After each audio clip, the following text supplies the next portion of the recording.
ఒక మందలాగా మీద అక్కడికి వచ్చి పడితే పోలీసులు ఏం చేయాలి?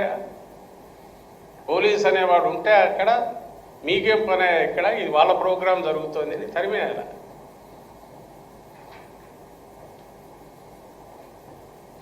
అలా చేయలే.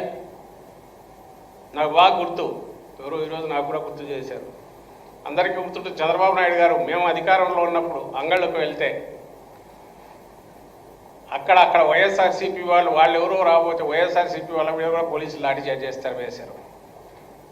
ఆ రోజు రివర్స్ అనుకోండి, మేము అధికారంలో ఉండి వీళ్ళు ప్రతిపక్షంలో ఉన్నారు చంద్రబాబు నాయుడు వాళ్ళు, వాళ్ళ కార్యకర్తలు గుండాల మీద వచ్చి పోలీసు వెహికల్ తగలబెట్టినారు తిరగేసి. పోనీ ఈ వైపు ఎవరన్నా అట్లా చేసింటే, అట్లా ప్రయత్నం అన్నా పోలీసుల మీద ఏదన్నా ఇదేనా? పూర్తి చట్ట ప్రకారము మాకున్న అవకాశం, మాకున్న వెసులుబాటును యూజ్ చేసుకుని మేము ఒక మీటింగ్ జరుపుకుంటాం మా ప్రభు అని వీళ్ళు అడుగుతున్నారు. ఎందుకంటే తిరగబడలేక కాదు, ఎదురు తిరగలేక కాదు, ఇంకోటి చేయలేక కాదు. ప్రజాస్వామ్యంలో ఇది ధర్మబద్ధం. ప్రజలకు విజ్ఞప్తి చేసుకోవాలా, ప్రజలకు చెప్పాలా, ప్రజలను ఎన్లైటన్ చేయాలా. ఇదేమో ఆటవిక రాజ్యం కాదు, ఈ నా బలం ఎంతో నీ బలం ఎంతో చూసుకోవడానికి. అట్లా చూసుకోవాలంటే పరిస్థితి వేరే రకంగా ఉంటుంది, అది వాళ్లకు తెలుసు. నేను పోల్చదలుచుకుంది ఏంటంటే, నువ్వు అపోజిషన్లో ఉన్నప్పుడు, చంద్రబాబు నాయుడు గారికి చెప్తున్నా, నువ్వు అపోజిషన్లో ఉన్నప్పుడు అంగళ్ళ దగ్గర నువ్వు బిహేవ్ చేసిన పద్ధతి చూసుకో. తర్జని చూపిస్తా, చంపండి రా, నరకని రా అని చెప్పిందే చూసుకో. అలాగే తమాషాలు పడతాను రా అందరికి రెచ్చగొట్టింది చూడు. ఆ రోజు నీ కార్యకర్తలు, అంటే చంద్రబాబు నాయుడు గారికి చెప్తున్నా, మీ కార్యకర్తలు మీ గుండాల్లాగా బిహేవ్ చేసి పోలీసు వీళ్లను తరిమేసి పోలీసు వెహికల్ను తిరిగేసి తగలబెట్టిన ఇది గుర్తు తెచ్చుకోండి. మరి ఆ రోజు వైఎస్ఆర్సీపీ ప్రభుత్వం జగన్మోహన్ రెడ్డి గారు ఇట్లా బిహేవ్ చేయలేదే. లీగల్గా ఏం చేయాలనో కేసులు దానికి తగినట్టు పెట్టారు జరిగిన దాని మీద. నువ్వేమి ఈరోజు చేస్తున్నావు, ఈయన చంద్రబాబు నాయుడు ఏం చేస్తున్నాడు అధికారంలోకి వచ్చాక? ఒక్కసారి ఇక్కడ చూడండి, ఆ వీడియో చూడండి. ఆ వీడియో ఒకటి పెట్టమ్మా, కనిపిస్తుందా? కెమెరాకి వస్తుందా? ఆ ఎల్లో షర్ట్ అతను అందరినీ కొడుతున్నాడు.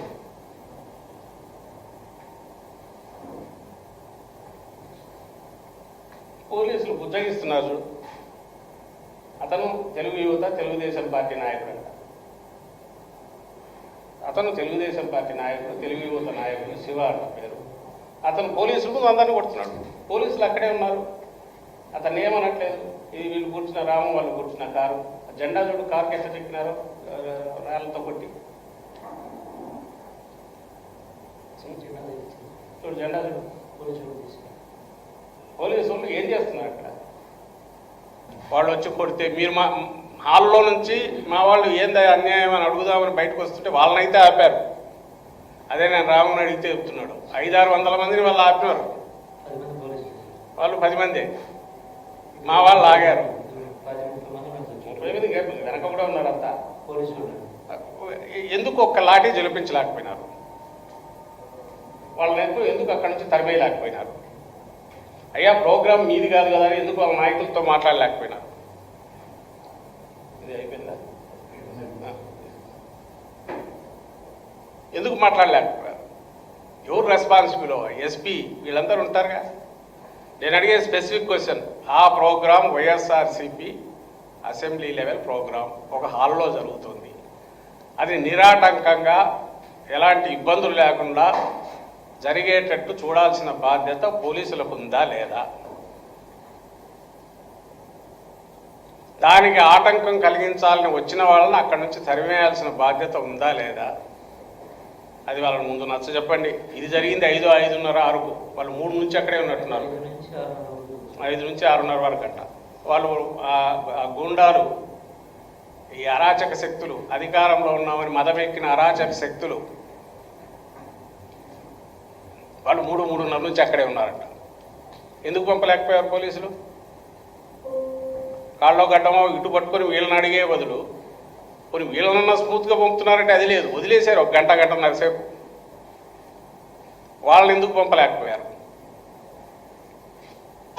ఎందుకంటే వాళ్ళ ఇంటెన్షన్ ఎందుకు అప్పుడు పెట్టేశారు? ఇంటెన్షన్ వేరు. వాళ్ళు అనుకున్నది ఏంటి?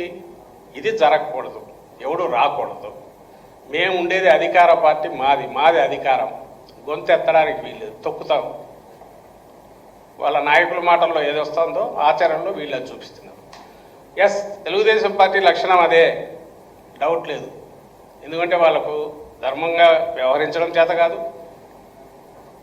రెస్పాన్సిబిలిటీ తీసుకునే ఆలోచన లేదు, పవర్ లేకొచ్చేప్పుడు ఏమేమి చేసావు ఇది ఆ ప్రామిస్ తీర్చే ఆలోచన ఎప్పుడైతే లేదో, వాటి గురించి క్వశ్చన్ ఎక్కడ చేసినా తొక్కాలనే ఆ కోరిక వాళ్ళకు ఉంది. కానీ పోలీసులు ఆ మాట ఎందుకు పూర్తిగా వాళ్ళ మాటనే విని చేస్తున్నారు? ఎందుకు న్యూట్రల్ ఫోర్స్గా వ్యవహరించలేకపోతున్నారు? మీ బాధ్యతల నుంచి మీరు ఎందుకు తప్పించుకుంటున్నారు?